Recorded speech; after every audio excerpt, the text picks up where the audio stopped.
This video is sponsored by Streetwear.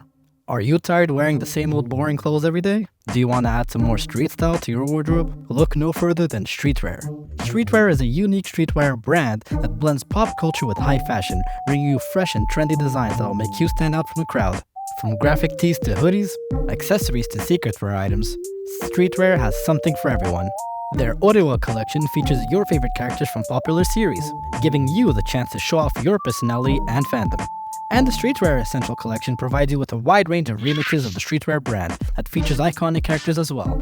So why wait? Head over to Streetwear's user-friendly website today and browse their latest collections. And don't forget to tag Streetwear in your photos for a chance to be featured on their page. Join the Streetwear community and elevate your streetwear game today. Hey guys, what is up? Slyke on the mic here. And what's the deal with DLC fighters? In all seriousness, it's kind of apparent that Smash characters have a distinct difference when looking at which one have been released as pre- and post-DLC. In fact, it's the same case when looking at it from the perspective of characters in their origin Smash game. It's commonly discussed that a bunch of movesets are kind of outdated. Ultimate tried to fix some of these issues, but I still feel like more can be done. So let's do just that. Welcome to the first video of me giving Smash characters brand new abilities into their movesets. Now, I'm not a game designer or anything, but I do have a ton of time to kill. So I thought, why not share my ideas with all of you? In fact, if you guys have any suggestions or changes to current or future ideas, please let me know in the comments below. Before we get started though, I'd like to point out that I'm not going to remove or drastically change any movesets. It's more about adding to the pre-established ones. I know the YouTuber Mockrock made a fantastic video where he goes through the whole cast and gives them new moves taking the place of a move that's already there. This video is different in the sense that I'm adding instead of substituting the moves for the most part. Also, every edition tries to be faithful to the character, or add something unique to not stray from its original identity. So yeah, just thought I'd clarify things before getting started. Alright then, let's get started with Jumpman himself. Mario has a bunch of abilities we can appropriate to his moveset, but the one that I wanted to put in is the P meter. Also known as a power meter, Mario fills it up by running for a certain amount of distance. Once the power meter is charged up, the P icon starts flashing. Mario can then use his jump to fly higher and further, allowing him to edgeguard his opponents with ease than he would with his regular jump. At first I thought he wouldn't be able to use it since he doesn't have the raccoon power in Smash, but then I remembered he doesn't have the fire flower, so it works in my book.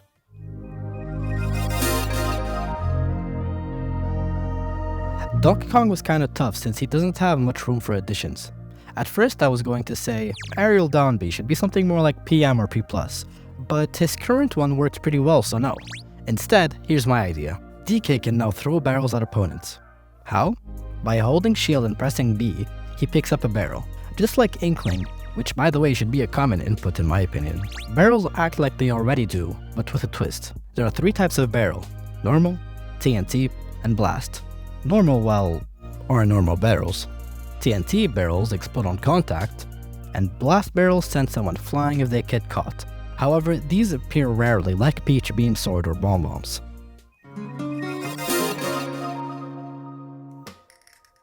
Now Link is one that I had a little more fun coming up with. It's kind of a big inclusion, but hear me out. Link spawns with each stock a random champion ability that he can use once. Mipha's Grace saves him from a certain death by reducing a killing blow's knockback. Urbosa's Fury would work when you charge up a special or smash attack. It boosts its damage and knockback. Daruk's Protection activates instantly as long as you're holding down shield, completely protecting Link from any attacks and reflects it. Bravali's Gale is active during the whole stock, and Link gains a triple jump. I feel as though it really makes fun to play Link every game since every stock can feel different and change your game plan. Samus is interesting since she has a bunch of upgrades. Although I feel like there's not much you can do to the current moveset, there's one problem I want to fix and thank God I have a solution. Her extremely slow dodge roll. To fix it, Samus can now use Flash Shift as a dodge, as long as the Aeon bar is full. It's a quicker dodge that sends you further, it even works as a recovery option, and maybe, just maybe, a wave dash. Man, I love wave dashing. Here's to hoping the next Smash game embraces it. Yoshi was another fun one that allowed me to grant 2 of his moves a bigger role, as well as include some references. After eating an enemy with neutral B, Yoshi produces 3 eggs of a singular color. Eggs come in 3 colors and generate randomly with every successful neutral bee. These eggs change the properties of Yoshi's up special, Egg Throw. Red eggs now explode like a grenade. Blue eggs allow Yoshi to jump higher when throwing it. The egg also travels further.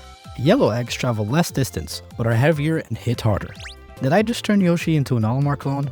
Well, isn't Olimar technically a Yoshi clone, but just with a more depth? Something to think about.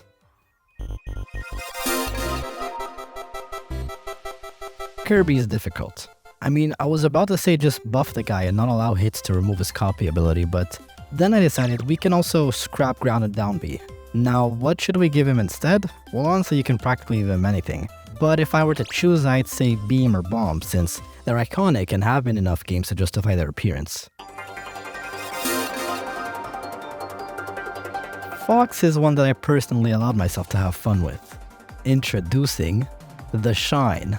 Hear me out. Fox Shine has now a cooldown. Once the cooldown is full, the Shine would act as powerful as it does in Melee. If the cooldown is not full, it acts as usual. This allows Fox to still utilize the powerful Shine move, but with potential of an offensive use instead of a defensive or gimpy one. Yes, I love Melee, but Melee doesn't have Ike, so I also love Ultimate. Nonetheless, PM Supremacy.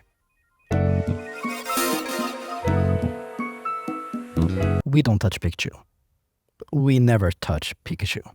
No, but if I really had to give Pikachu a new ability, I think it would be some sort of limit break mechanic that would work sort of like a discharge, in the sense that once built up, he would make the next electric move stronger and with more hit stun. Also, Pikachu would only build it up by using more and more electric moves in order to be rewarded by hitting and not getting hit.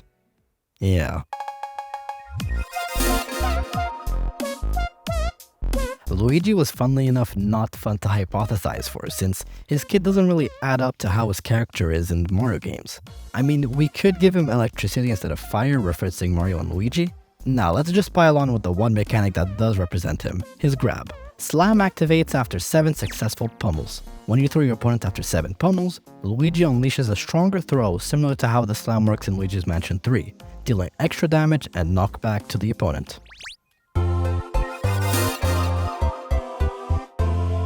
So before I get attacked in the comments, I have to admit that I've never played an Earthbound or Mother game. Well, except one, so forgive me for not being as knowledgeable for Ness's ability. But just to be safe, I chose to go with the Smash critical hit for forward smash. And I don't know, maybe to not have a hero copy, make it so that it charges up when charging the smash attack. Captain Falcon is another example of someone that doesn't really represent his games. So let's take note of what he is known for: taunting and Falcon Punch. Need too, but disregard that for now. So with that in mind, when you taunt, Captain Falcon fires up his next special move. Basic? Sure, but what can I say? I'm pro taunts.